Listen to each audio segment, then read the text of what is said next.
The Wildflowers were still on her doorstep when Hester Dugan pressed the barrel of her father's old Colt revolver against the chest of Randall Price and told him that if he ever set foot on her property again, she would not aim for the chest next time. Randall Price was not a man accustomed to being threatened by a woman. He was not a man accustomed to being threatened by anyone. He stood 6 feet 2 inches of sun-hardened muscle and territorial arrogance, and he had ridden into Caldwell Creek, Kansas, in the spring of 1879 with 3 things: money, a reputation for getting what he wanted, and a burning certainty that Hester Dugan would eventually say yes to him. He had been so certain, in fact, that he had already told 2 men in the saloon that the Dugan homestead would be his by summer's end, because the woman who ran it would be his wife. He had not counted on the Wildflowers. He had not counted on Monroe Sutton. "You would not dare," Randall said, but his voice had cracked slightly in the middle of the word dare, and Hester heard it, and she let the silence breathe between them for a long, punishing moment before she spoke. "I turned down Garrison Webb when he had 200 head of cattle, and a letter from the governor calling him a fine, upstanding citizen," she said. "I turned down the schoolteacher, the banker's son, and the deputy sheriff who thought a badge made him something worth marrying. I turned down every man who came to this door with an expectation sitting behind his smile like a hidden knife." She pressed the barrel a fraction harder. "What on earth made you think you would be different?" Randall's jaw tightened. His eyes cut sideways to the small bundle of wildflowers lying against the base of her door. Purple coneflowers and golden black-eyed Susans and tiny white yarrow blooms, tied together with a strip of rough-hewn twine. No note, no name. Just the flowers, left sometime before dawn, as they had been left every morning for the past 2 weeks. "Who left those?" Randall demanded, and the way he said it told Hester everything she needed to know about why he had really ridden out to her property that morning with 4 of his hired men waiting at the fence line. "That," she said, "is none of your business." She held the gun steady until he backed down her porch steps, until he swung himself onto his horse, until he turned and rode back toward those 4 men and said something to them that she couldn't hear but could read in the angle of his shoulders. It was not a retreat. It was a postponement. Hester lowered the gun only after they disappeared around the bend in the road. Then she stood there in the morning silence of the Kansas plains, the wind moving through the tall grass in long, slow waves, and she looked down at the wildflowers, and something in her chest did something she had not allowed it to do in a very long time. It wondered. To understand why that wondering mattered so much, you had to go back to before the flowers. You had to go back to the woman Hester Dugan had been before she became the woman people in Caldwell Creek talked about in hushed tones, half in admiration and half in bewilderment, as the woman who would not be had. She had not always been that woman. There had been a time, 6 years earlier in the autumn of 1873, when Hester had believed in the ordinary promises of ordinary life. She had been 22 years old and possessed of the particular vulnerability that comes from being raised by a good father who told her that the world was full of honorable men. Her father, James Dugan, had been a homesteader in the truest sense, a man who had come to Kansas from Ohio with $30, a mule, and an absolute conviction that the land would give back what you put into it. He had built the house with his own hands. He had planted the first fields himself. He had buried Hester's mother in the small plot behind the cottonwood trees when Hester was 13, and he had raised her alone after that, which meant he had raised her to be capable and self-reliant while simultaneously failing to warn her that not all men were like him.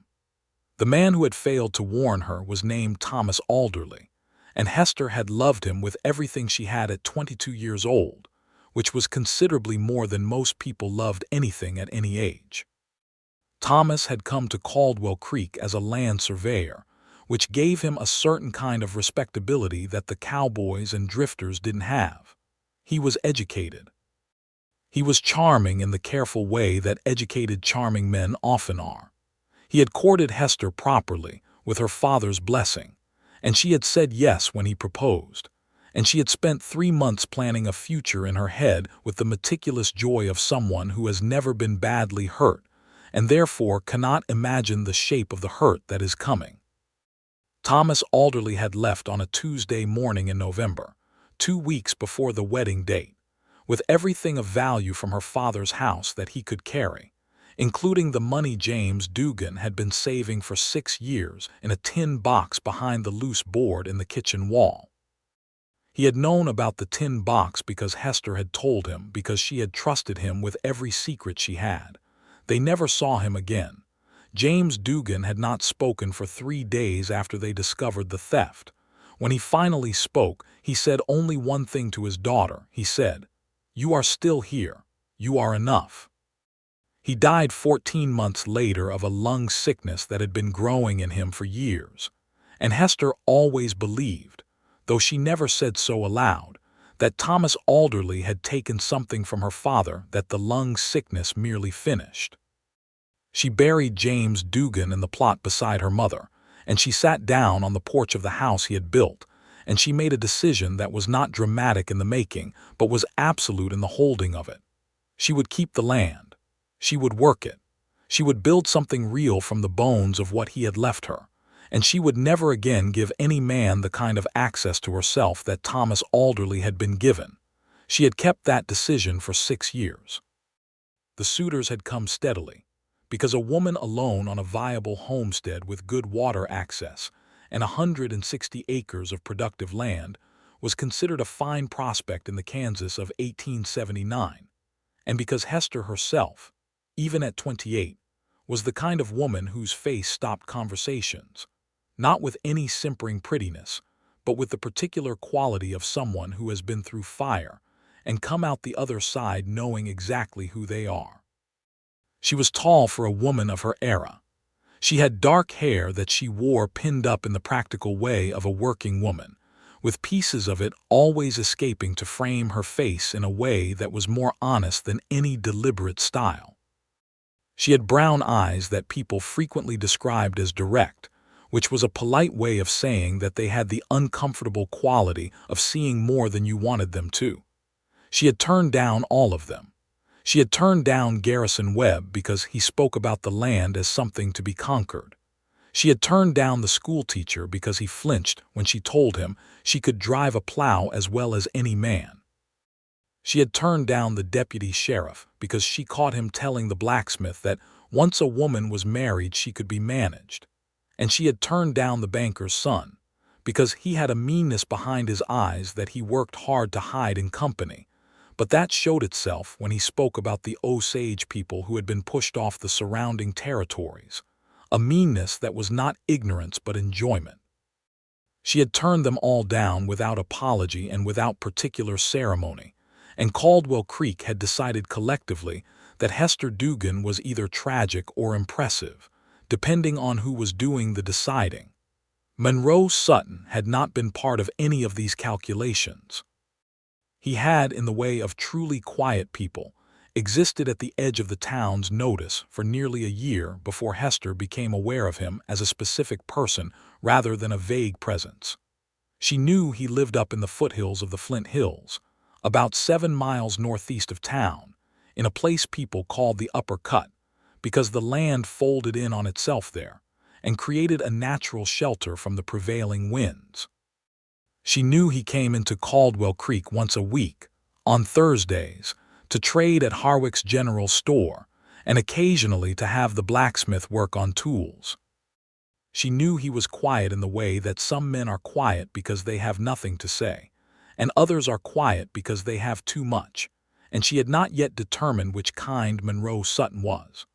What she knew factually was this: he was somewhere in his early 30s, broad across the shoulders in the way of a man who has built and hauled things for years, rather than the way of someone who cultivates physical impressiveness for its own sake. He had dark hair that was slightly too long, curling at the collar of his worn canvas coat. He had hands that were visibly large even at a distance, the kind of hands that made you believe they could do real work. He kept to himself with a consistency that was notable enough that people in town had formed opinions about it, the way people in small towns form opinions about anything that sits slightly outside their understanding. Some people said Monroe Sutton was hiding something. Some people said he was simple. The blacksmith, Elias Combs, who was one of the few people Monroe seemed to actually speak to, said only that the man was decent and skilled and minded his own business, which Elias said with a tone that suggested he considered minding one's own business to be a vanishingly rare and therefore admirable quality. Hester had first spoken to Monroe in March of that year, 1879, not because she sought him out, but because they had arrived at Harwick's store at the same time, and ended up standing at the counter together when Ed Harwick went to the back to find a particular bolt of canvas she had ordered. Monroe had been looking at a small display of seed packets near the window, and Hester had been looking at the seed packets too, because it was planting season, and she had been thinking about expanding her kitchen garden to include more coneflowers for medicinal purposes. "The purple ones grow better on the north side of a slope," Monroe said. Hester looked at him. He was not looking at her. He was looking at the seed packets. "I know," she said. "The black-eyed Susans will take over if you let them," he added, turning one of the packets over to read the back. "But they're not bad to let take over." "I know that too," Hester said, and there was something in her voice that was almost challenging because she had spent 6 years becoming expert at her own land and she did not particularly need botanical commentary from a stranger. Monroe looked at her then. He had gray eyes, she noticed. Not the pale, washed-out gray that sometimes looked cold, but a deeper gray with something warmer underneath it, the color of a cloudy sky just before it decided to clear. He looked at her for a moment with an expression she couldn't quite classify, and then he nodded once and went back to looking at the seed packets and said nothing else. It was, she thought later, the most comfortable silence she had experienced in years. She thought about that silence more than she wanted to. Ed Harwick returned with her canvas bolt, and Monroe set down the seed packets and moved to the counter to pick up the supplies he'd already ordered. And Hester watched him from the corner of her eye while she arranged her payment, and she noticed that he bought coffee beans, dried beans, salt pork, a small supply of lamp oil, and a book. She couldn't read the title from where she stood, but it was a real book with a cloth cover, and something about that detail caught at her in a way she didn't immediately examine. He didn't speak to her again. He loaded his things into the back of a wagon that had seen better days and drove north out of town without looking back, and Hester rode home on her mare thinking about gray eyes and the way some silences felt like company.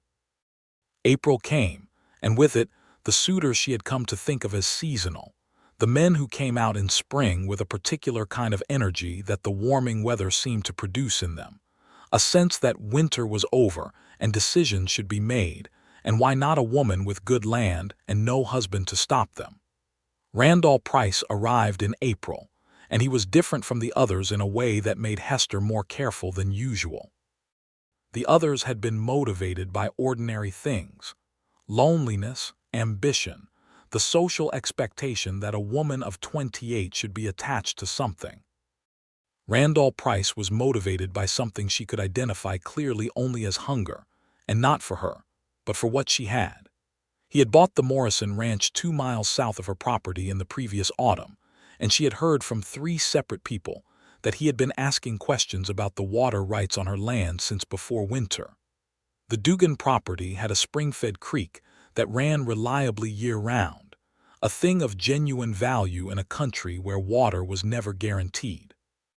Randall Price understood the value of water in ways that made her deeply uneasy.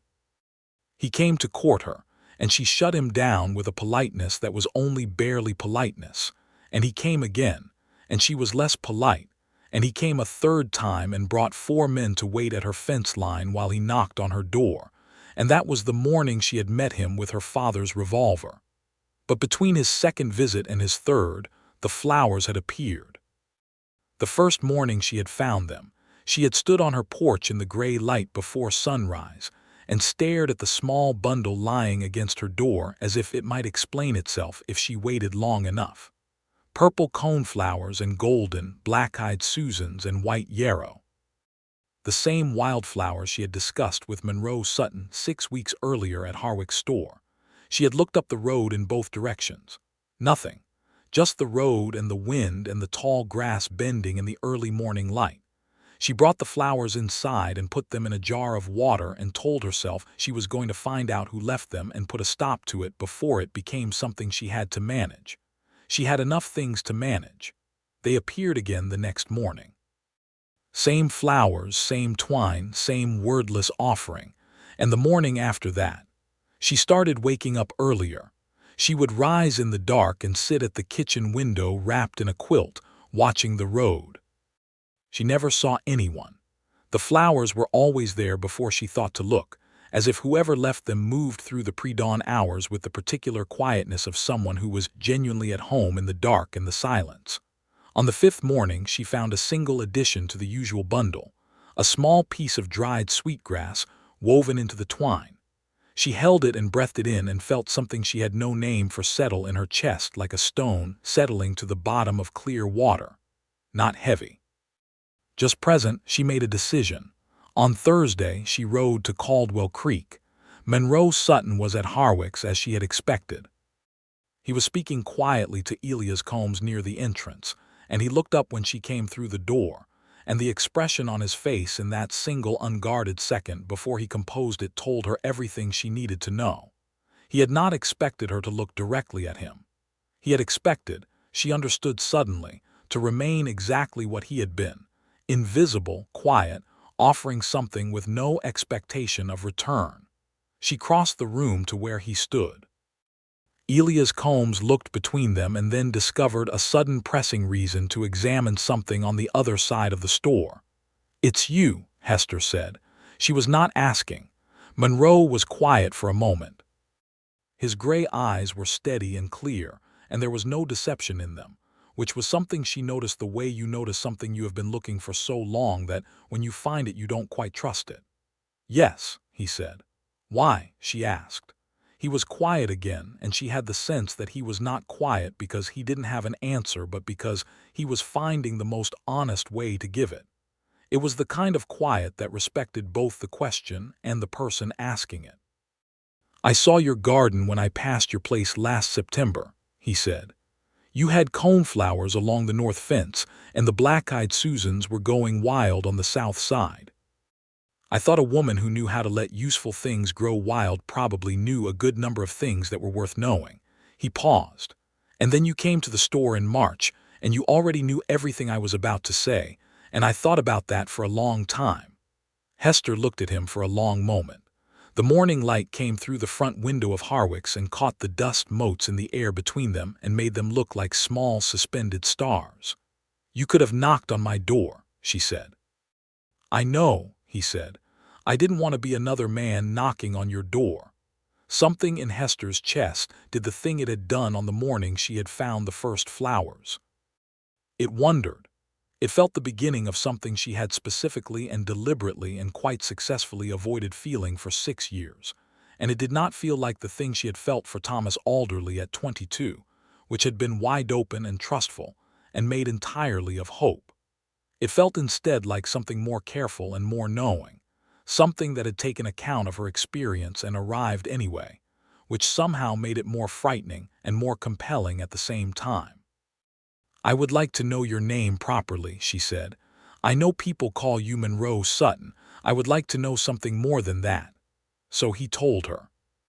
They stood in Harwick's general store for 40 minutes while Ed Harwick found reasons to stay in the back room, and Monroe Sutton told Hester Dugan in the plainest language she had ever heard from a man the basic facts of his life. He had been born in Tennessee in 1847, which made him 32 years old. His family had farmed in the hill country there until the war, which had taken his father and his 2 older brothers in ways he described briefly and without sentiment, not because the sentiment wasn't there, but because it had been lived through and filed somewhere internal a long time ago. He had come west after the war, which was what young men with nowhere else to go did in 1865.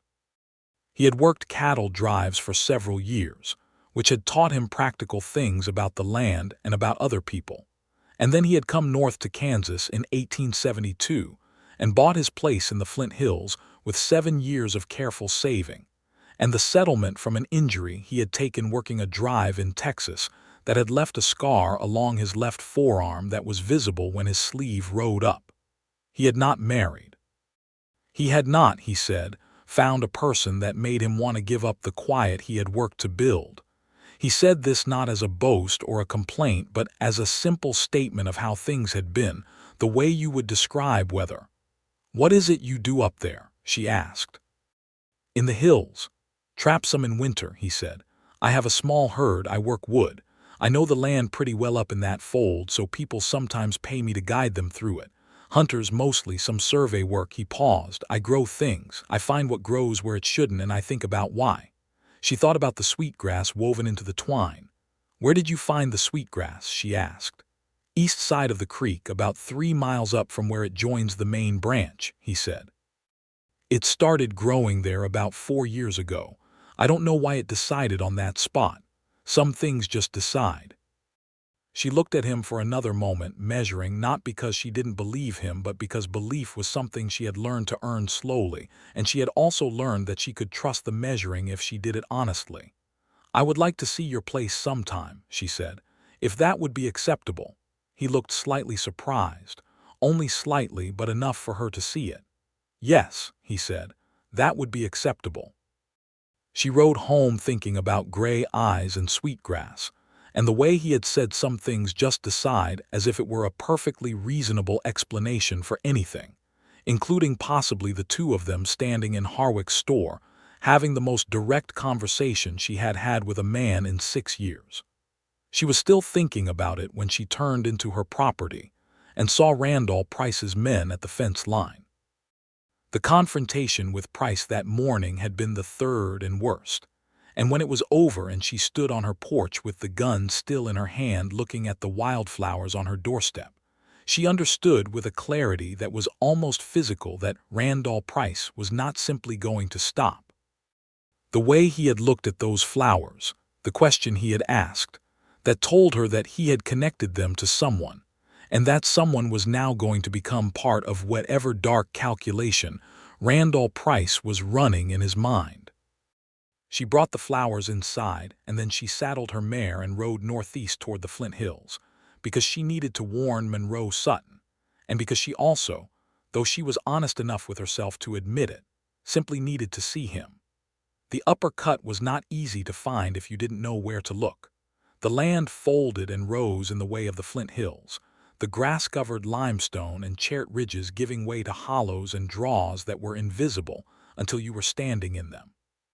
She found the cut because she had a good sense of direction, and because Monroe had described the approach when she had asked him briefly at the end of their conversation in Harwick's.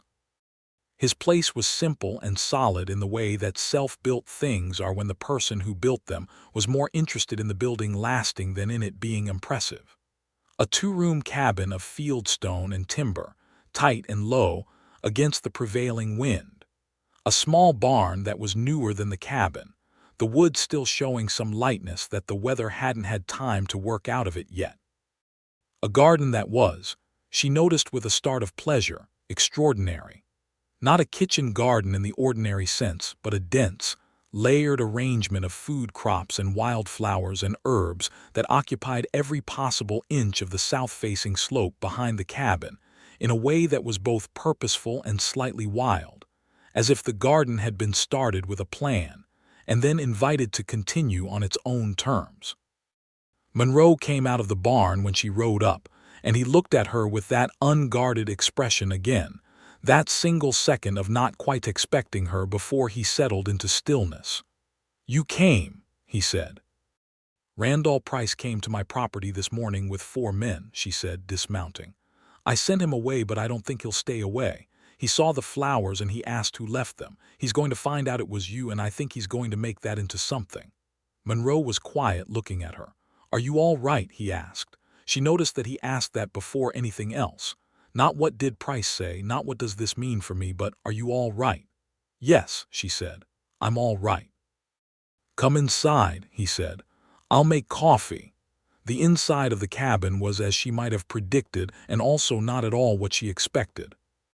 It was clean and spare in the way of a person who has little and takes care of what they have.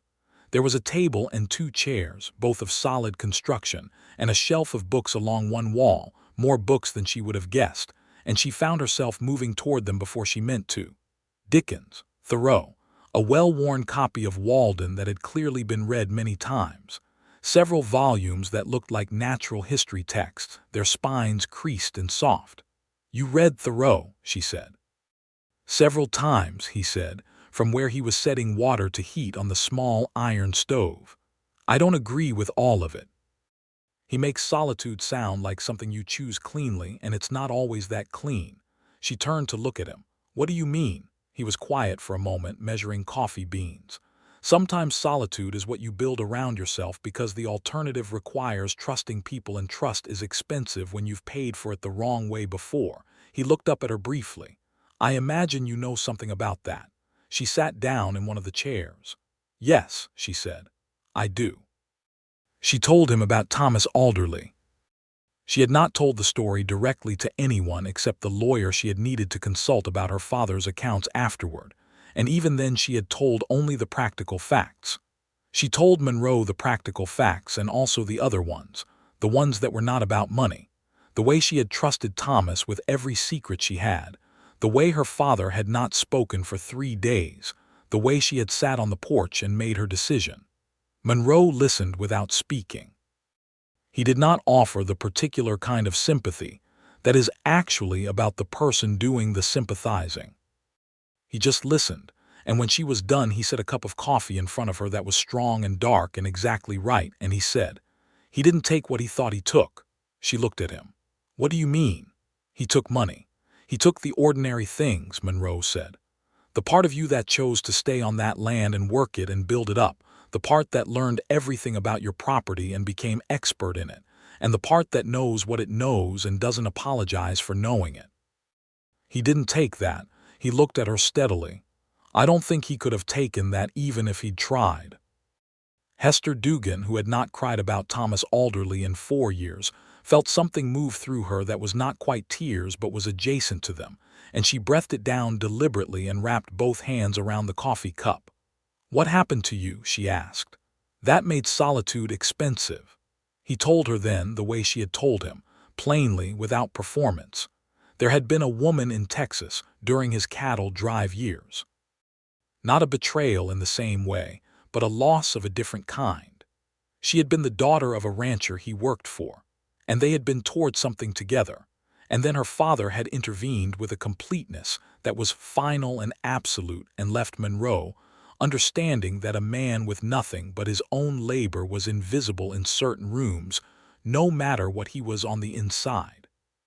He had left Texas understanding that some doors were not for him, and he had spent the subsequent years building a life that did not require going through those doors. You built your own door, Hester said. I tried to, he said, and there was something rueful in his voice. It's a little isolated. But it's yours, she said. It's mine, he agreed. They sat with the coffee and the afternoon light coming through the single south-facing window, and Hester thought about the way the conversation felt, like ground that had been tested and found solid. Not easy, not undemanding, but solid in the way that things are solid when they are not pretending to be anything other than what they are.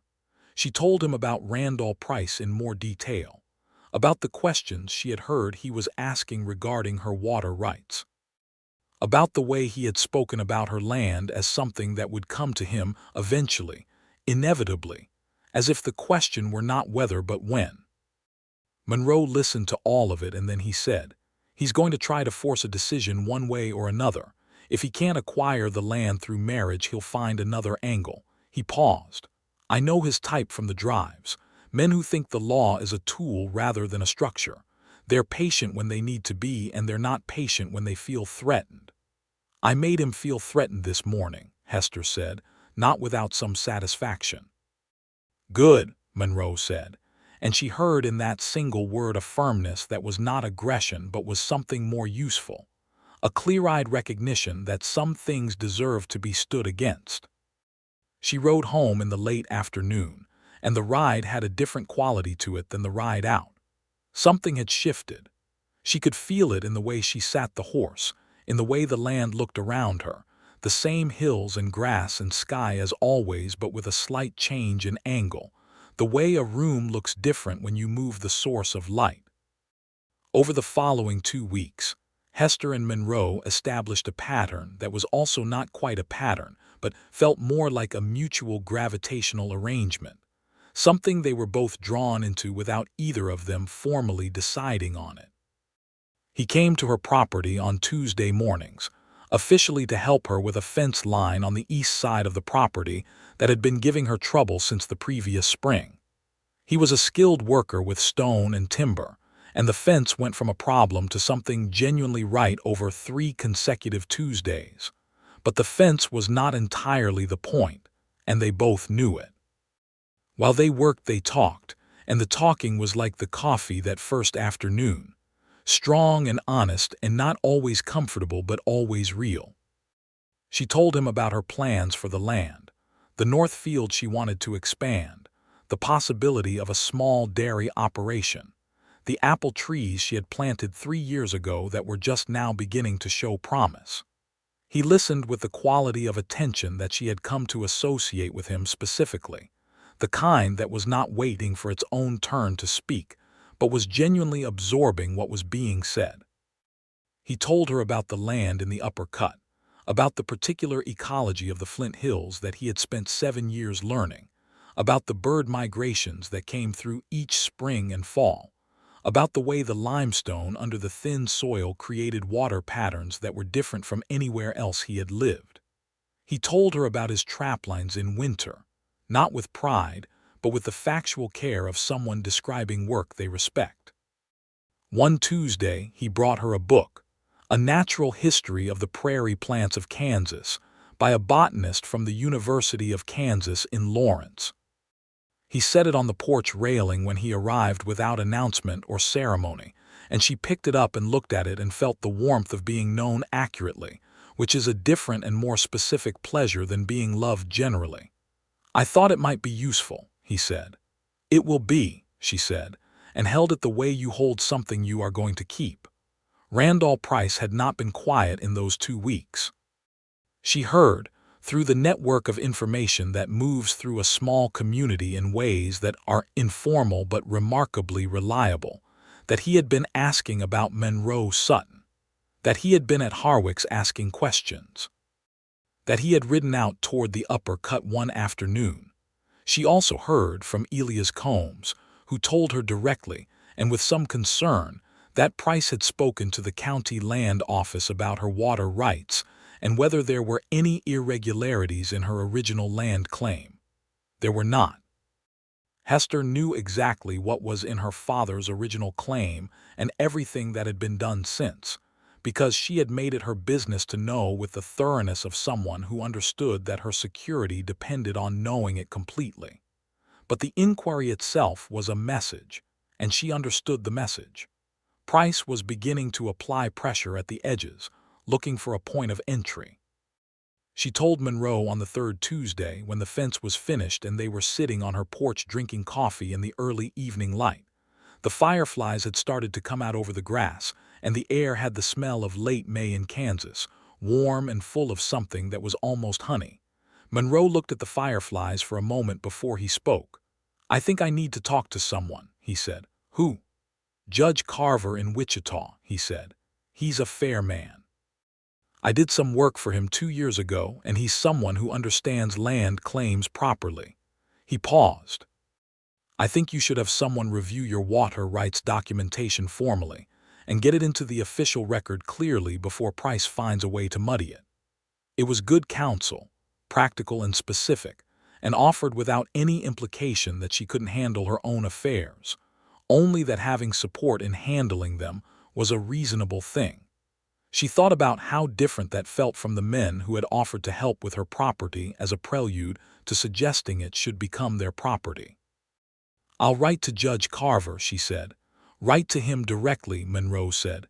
"Your own words. Don't have anyone write for you. Men like Carver respect directness." She wrote the letter that evening. Monroe had described Carver correctly. The response came within 2 weeks, a formal acknowledgement that her water rights claim was fully documented and that the county land office had been so informed in unambiguous terms. Price's inquiry appeared to have been noted, and its lack of merit officially registered. She read the letter on her porch and felt the particular satisfaction of a well-placed action landing exactly where it needed to. She also thought, as she sat there, about Monroe's face on Tuesday evenings as he rode away.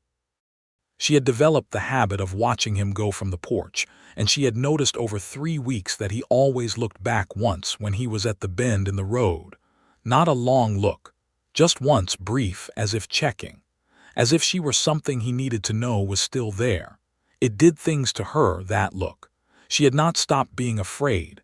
She wanted to be clear with herself about that. The fear she lived with was specific and reasonable. The fear of being wrong again about a person, of opening a door that she had kept carefully closed, and finding that the thing on the other side was not what she thought it was. But she was also old enough and honest enough to recognize that there is a certain kind of fear that is not a warning but a marker. It marks the things that matter enough to be worth being afraid of. Monroe Sutton had become something that mattered enough to be worth being afraid of. She told him this on the 4th Tuesday in May, which was warm and bright and smelled of the roses climbing the east side of her porch. He had arrived to help her with a problem in the barn, a matter of the hayloft that needed reinforcing, and they had worked through the morning companionably and eaten lunch on the porch, cold biscuits and salt-cured ham from her own smokehouse, and more of the strong coffee that she had learned to make the way he made it, which was darker and richer than the way she had made it before. "I'm afraid," she said, "of how much I've started to count on Tuesdays." Monroe looked at her. He had a biscuit in one hand and the quietest expression she had ever seen on a man's face. It was not the quiet of someone who didn't have anything to say. It was the quiet of someone who was choosing very carefully. "I'm afraid of the same thing," he said. "I've been afraid of it for about 2 months. Since the seed packets," she said. Something moved across his face that was as close to a smile as she had yet seen from him. It was not a wide smile. It was restrained and real and changed his whole face from something contained into something that had warmth in it, and Hester felt that warmth land in her chest with the finality of something that had been traveling toward her for a long time. "Since before the seed packets," he said. "Since I saw your garden in September." She set down her coffee. "What do we do with it?" she asked, not coyly. "Honestly, what do we do with this real and frightening thing between us?" "I would like to court you," Monroe said, "properly, if you want that." He paused, "not because of the land or the water rights or any practical calculation. I want to be very clear about that. I know there's been enough of that kind of thing directed at you." "I know the difference," she said. "I've had enough practice identifying the other kind." "I know you do," he said. "I'm saying it anyway because I want it on record." "Noted," she said, and there it was again, that almost smile from him, and she felt herself doing something she had not done in 6 years in the presence of a man. She relaxed. Not completely, not immediately, not with the reckless openness of 22-year-old Hester who had trusted Thomas Alderley with every secret, but something in her shoulders came down slightly, and something in the set of her jaw eased, and she thought, "This is what it feels like to be with someone you don't have to be defended against." Randall Price was not finished. In early June, he made his next move, and it was worse than the inquiry at the land office. He showed up at the property on a Wednesday evening, when Monroe was not there, and he came alone this time, which she found more alarming than the 4 men at the fence line, because a man who comes alone is a man who thinks he has something to say that doesn't need witnesses. Hester met him at the porch with the revolver visible in her belt but not drawn, a deliberate choice. Visible enough to be a clear statement, not drawn because drawing it would be an escalation, and she was not yet in the territory of escalation. Price looked different than he had on the morning she had pressed the gun to his chest. He had the look of someone who had spent time thinking and had arrived at something he considered clever. "I know about Sutton," he said. "What he is, where he came from." Hester kept her face very still. "What he is," she repeated, "is a man who minds his own business and does honest work. I'm not sure what revelation you think you have." "He's got a dark past," Price said. "Tennessee, there was a death. A man in his father's county who died under circumstances that were never properly resolved, and Monroe Sutton left Tennessee in a hurry in 1865 and never went back." Hester looked at Price steadily. The evening light was long and golden and made everything look more beautiful than it deserved to, including Randall Price, which irritated her. "What man?" she asked. "What circumstances?" Price smiled in the way of someone who had prepared for this question. "A Union officer," he said. "During the end of the war, a man named Harlan Good. He died on the Sutton property in the last weeks of the war, and Monroe Sutton left shortly after, and the matter was never properly examined."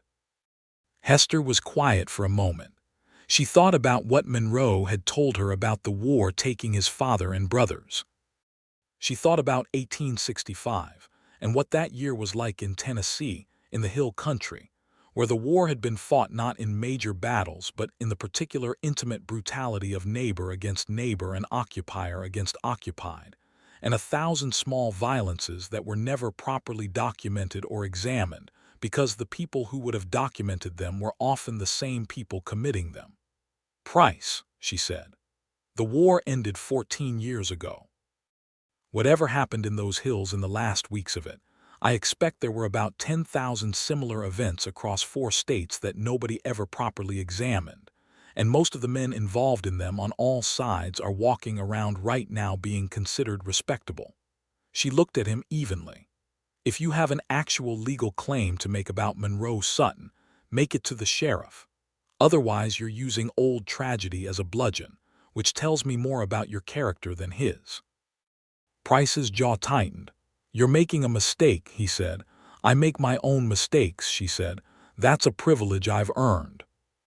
He left, and she waited until she could no longer hear his horse before she went inside and sat at the kitchen table and breathed through what she was feeling. Then she saddled her mare and rode northeast toward the upper cut, even though the light was fading and it was not Tuesday. Monroe was on his porch when she arrived, reading by the last of the evening light. He looked up when she came through the gate, and the expression on his face at seeing her arrive unexpectedly in the evening was complex and layered, and she did not have time to read all of it. "Price came," she said. "He said something about a death in Tennessee, a Union officer named Harlan Good. I told him to take it to the sheriff if he had a real claim, but I want to hear it from you." Monroe was quiet. He stood up slowly and set down the book, and he looked at her with an expression that was not guilt and was not fear but was something older and heavier than either of those things. "Come inside," he said. He told her all of it. The last weeks of the war in the hill country of Tennessee had been as she had suspected, brutal and complex and morally unnavigable by any clean standard. Harlan Good had been a Union officer of the particular kind that the Union produced in the confused dying weeks of the conflict. A man with a uniform and authority who had found in that combination a license to take what he wanted from families who could not stop him. He had come to the Sutton property with 4 men. Monroe's father was already dead, his brothers already gone. There had been only Monroe, 17 years old, and his mother. Monroe stopped there and looked at the table.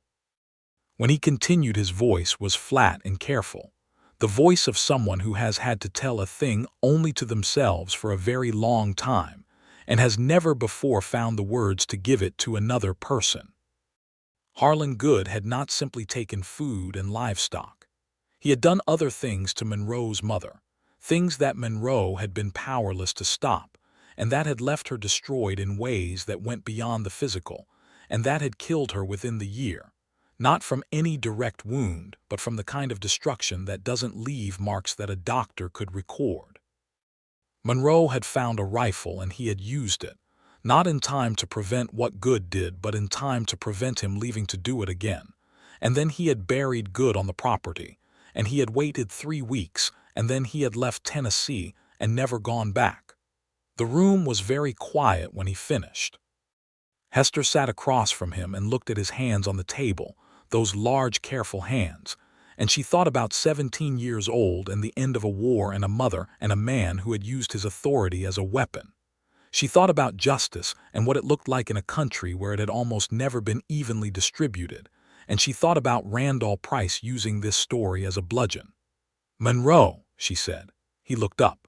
"You were a 17-year-old boy trying to protect your mother," she said. "The law might have a different opinion about it, and I won't pretend that doesn't create risk, but my opinion is formed." She held his gaze. "You don't have to apologize to me for surviving the end of the war in Tennessee."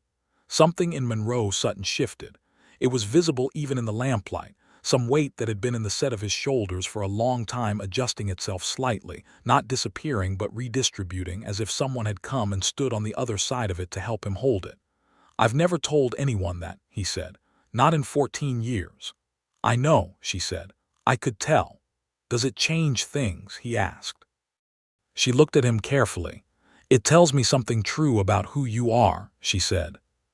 A 17-year-old boy in an impossible situation did what he could and carried the weight of it honestly for 14 years without trying to excuse it or dress it up or make it into something it wasn't. "That tells me something." She paused. "It doesn't change how I feel. It makes what I feel more certain."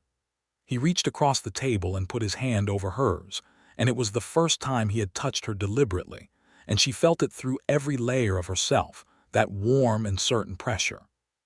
"I'm going to handle Price," Monroe said. "We're going to handle Price," she said. They made a plan.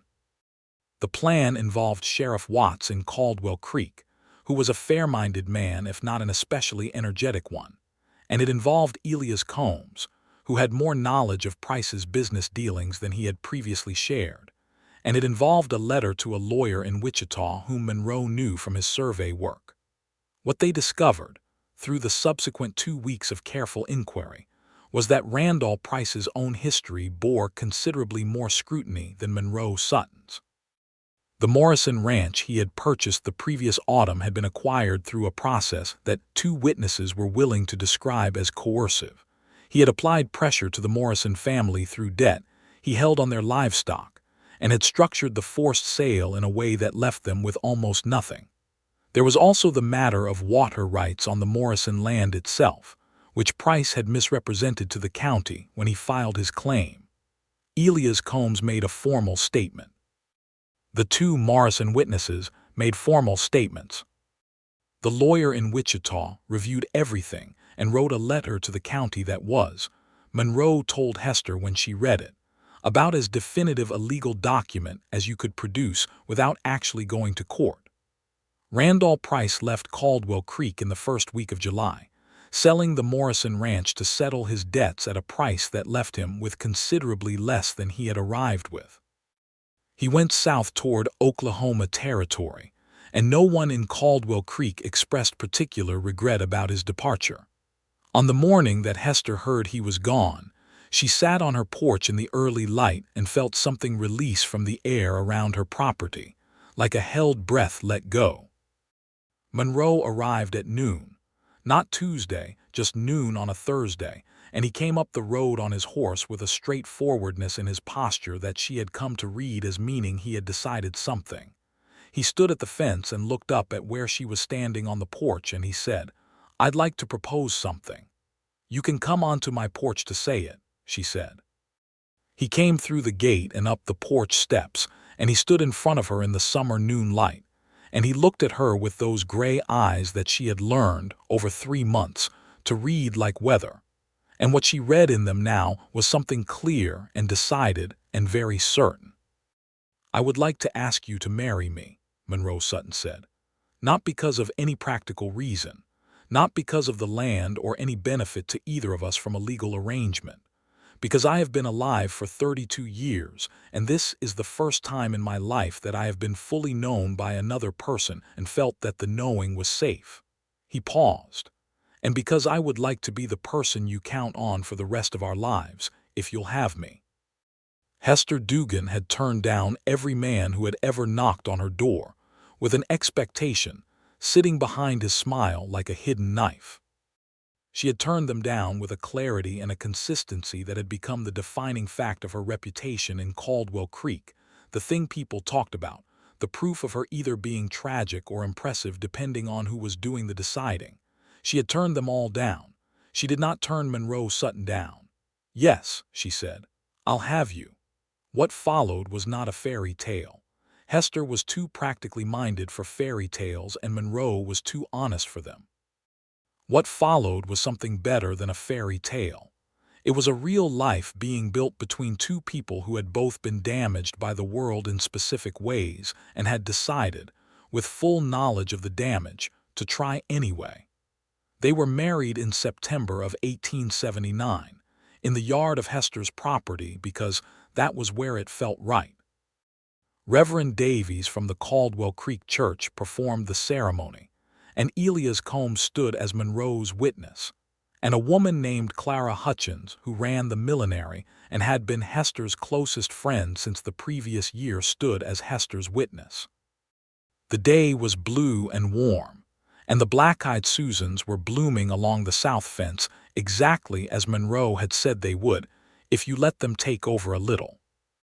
Hester wore a dress of dark blue wool that she had made herself, because she was practical, and also because dark blue suited her in a way that made Monroe, when he saw her walking toward him across the yard, become temporarily and visibly incapable of speech, which Clara Hutchins told Hester later was the most romantic thing she had personally witnessed in her 35 years of life.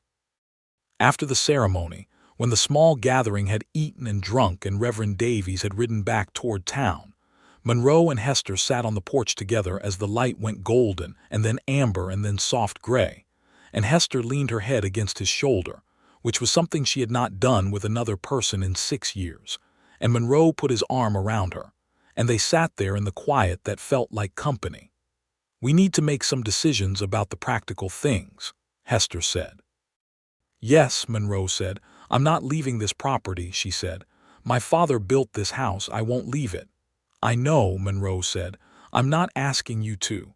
Your place in the hills," she said. "We can keep it," he said, "for the trapping and the surveys. I'll go up there when I need to for work, but this is home." He paused. "It's been home to something important since September." She looked at him. "Since my garden," she said. "Since your garden," he agreed. He moved his things to the Dugan property in October, which required several trips with the wagon and took most of a Saturday. The books came first, because Monroe was particular about the books being handled correctly, and they filled the shelf in the main room and then required a second shelf that Monroe built over 2 evenings from the walnut timber he had brought down from the hills. Hester watched him work and thought about the person she had been a year ago, sitting alone on this porch making decisions with no one to come home to, and the contrast was not painful but illuminating, the way you understand darkness better when light appears.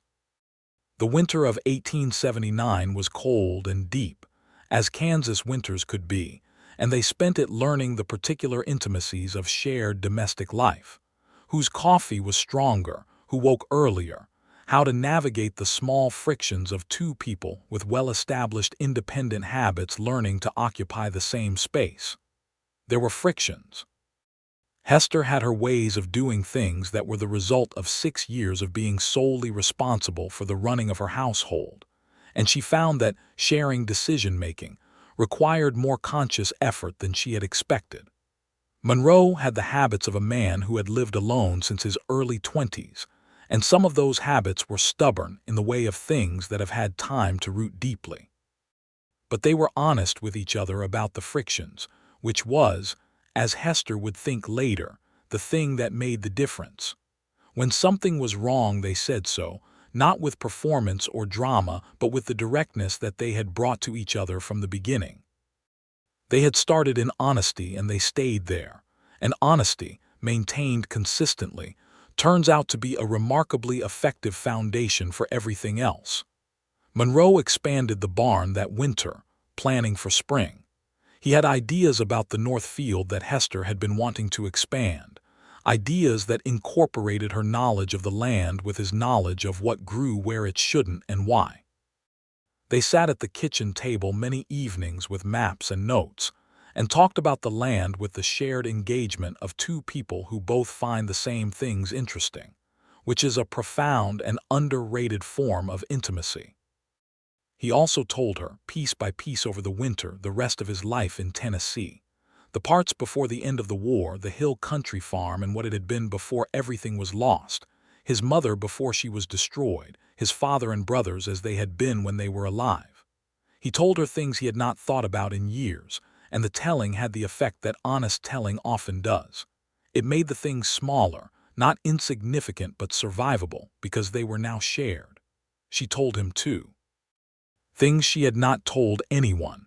The specific quality of her grief for her father, the way she still sometimes woke in the night thinking about something she wanted to tell him. The exact moment she had decided on the decision, the way she had held the flowers that first morning and wondered. "You wondered about me," Monroe said, not as a question. "I wondered," she said. "Even then, I didn't know what I was wondering about yet. But yes." He looked at her across the kitchen table in the lamplight, with the winter wind making its sound against the north wall of the house, and his expression was the one she had come to think of as the fullest version of his face, the one that appeared when something had moved him and he was not bothering to contain it. "I left the first flowers," he said, "not knowing if you would ever want to know who left them. I left them because you were worth leaving them for regardless of the outcome." Hester looked at him for a long moment. "That might be the most romantic thing anyone has ever said to me," she said. "I'm not generally romantic," he said. "I think you're entirely romantic," she said. "You're just romantic in ways that people who need it performed don't recognize." He reached across the table and she took his hand and they sat there while the wind worked against the house and the lamp made its warm circle around them, and Hester thought, this is what it is. Not the wide-open trust of 22 years old. Something better. Something that knows the cost and chooses anyway. Spring came back to the Kansas plains with the particular drama of prairie springs, sudden and green and full of weather that couldn't make up its mind.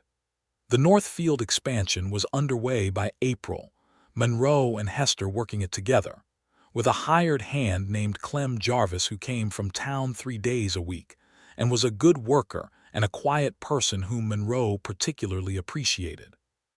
Clara Hutchins came to visit in April and told Hester that the town had noticed the change in her, and Hester asked what change Clara meant.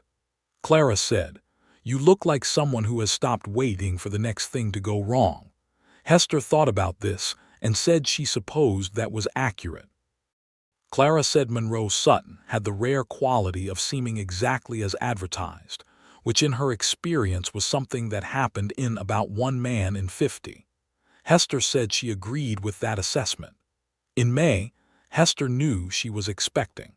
She told Monroe on a morning when they were in the garden together, the one that she had been expanding with the help of the prairie plant book he had given her.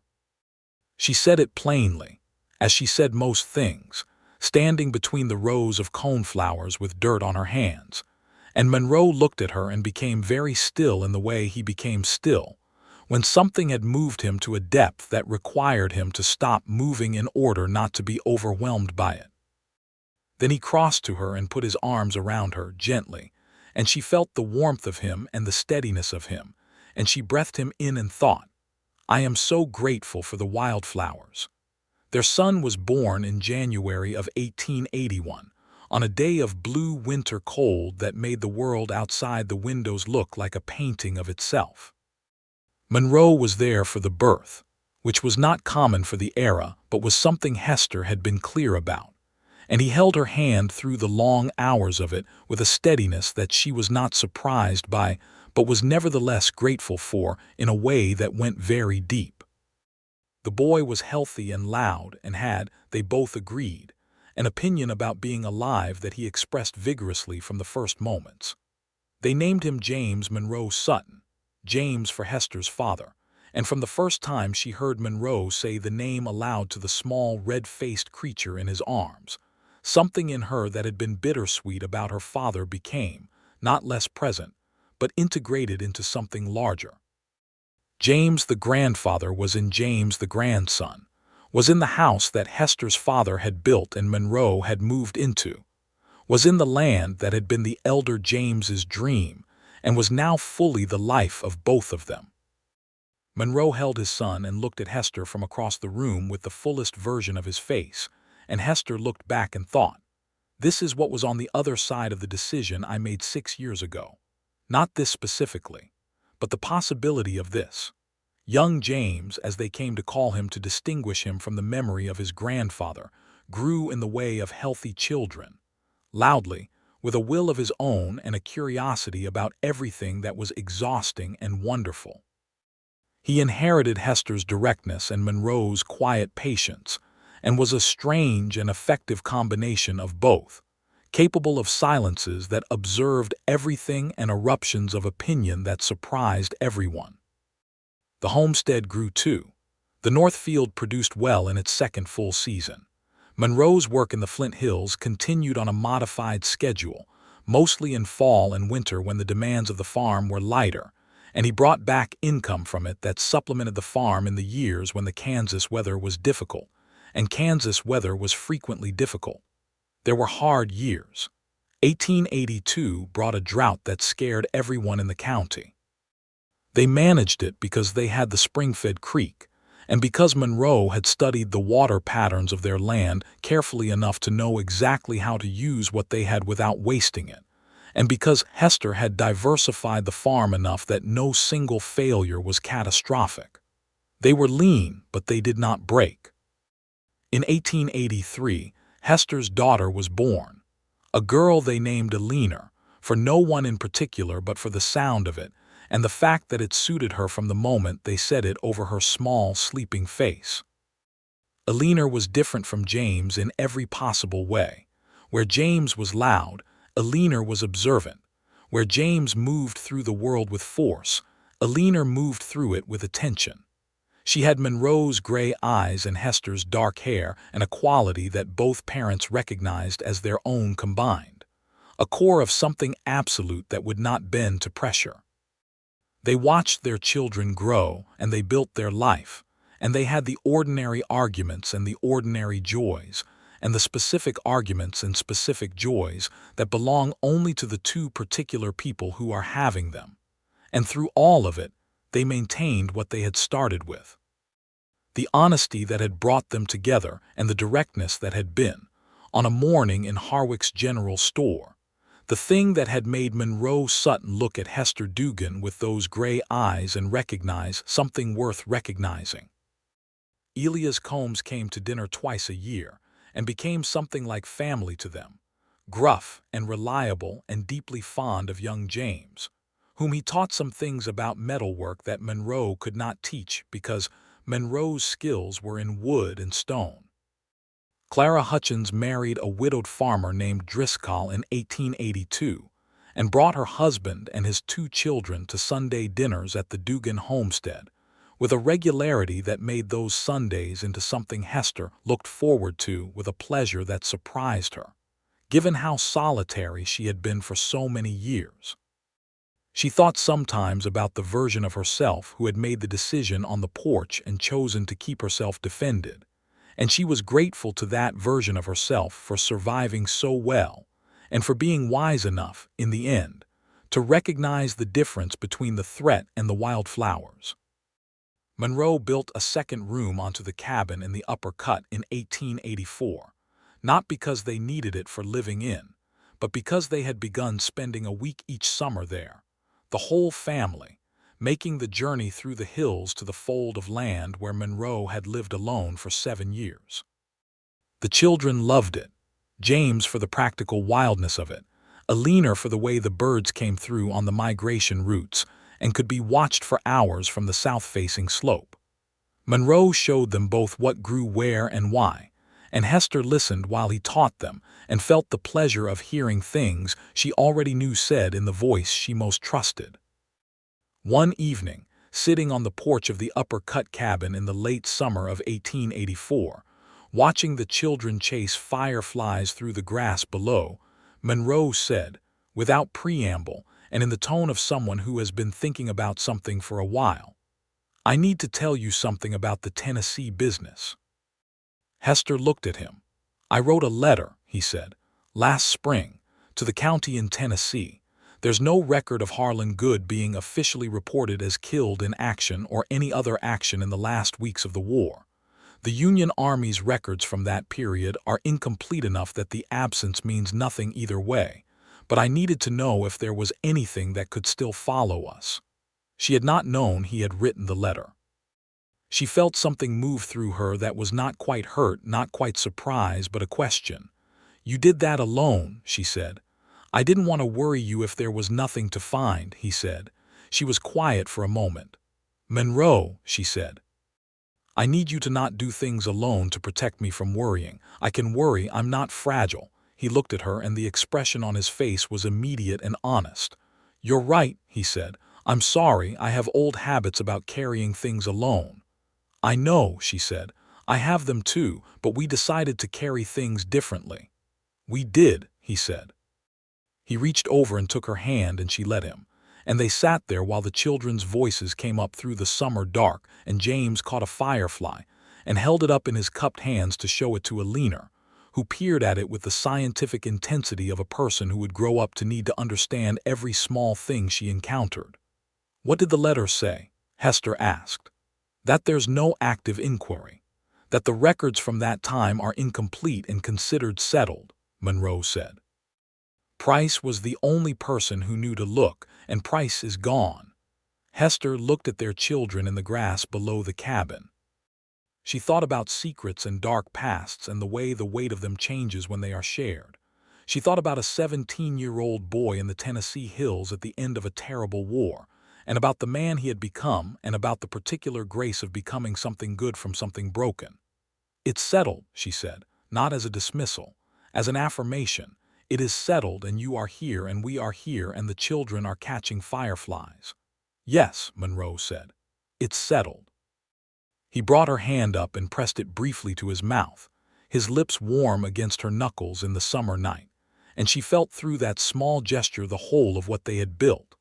The honesty and the directness and the shared weight and the wildflowers that had started all of it, left without expectation in the pre-dawn dark, by a man who had decided that some things were worth doing regardless of whether they were returned. In 1886, Hester found out she was expecting again. This third child arrived in December of that year, a second boy who was given the name William, for Monroe's father, and who had Hester's brown eyes and Monroe's dark hair, and who came into the world with the absolute tranquility of someone who had already made peace with everything, and was simply arriving to enjoy it. James, 6 years old by then, was fascinated by his new brother with the intensity that 6-year-olds bring to new things, and Alina, 3 years old and already deeply opinionated, regarded William with the measured approval of someone deciding whether he merited further attention. She decided, eventually, that he did. The house Hester's father had built had grown with them. Monroe had added to it twice, always working with the bones of what James Dugan had built rather than against them, always using the fieldstone and the timber that belonged to the place. The original structure was still recognizable at the center of it, and Hester wanted it that way. She wanted her father present in the walls, in the solidity of what he had made, in the fact that the spring-fed creek still ran along the east edge of the property, and that the land still gave back what you put into it.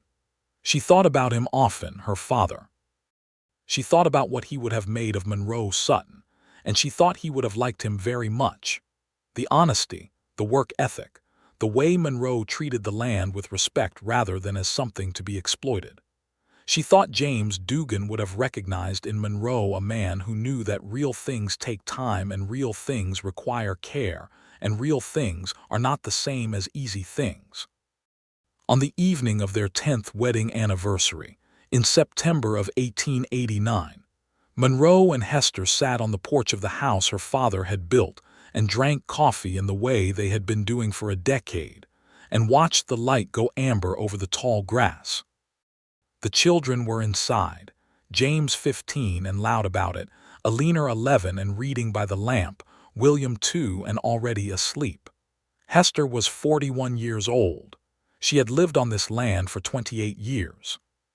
She had buried her mother and her father here, and she had survived Thomas Alderley and 6 years of solitude in Randall Price, and she had found, in the person sitting beside her with his long legs stretched out and his gray eyes on the horizon, something that was not anything she had ever been told to expect but was exactly what she had in the end needed.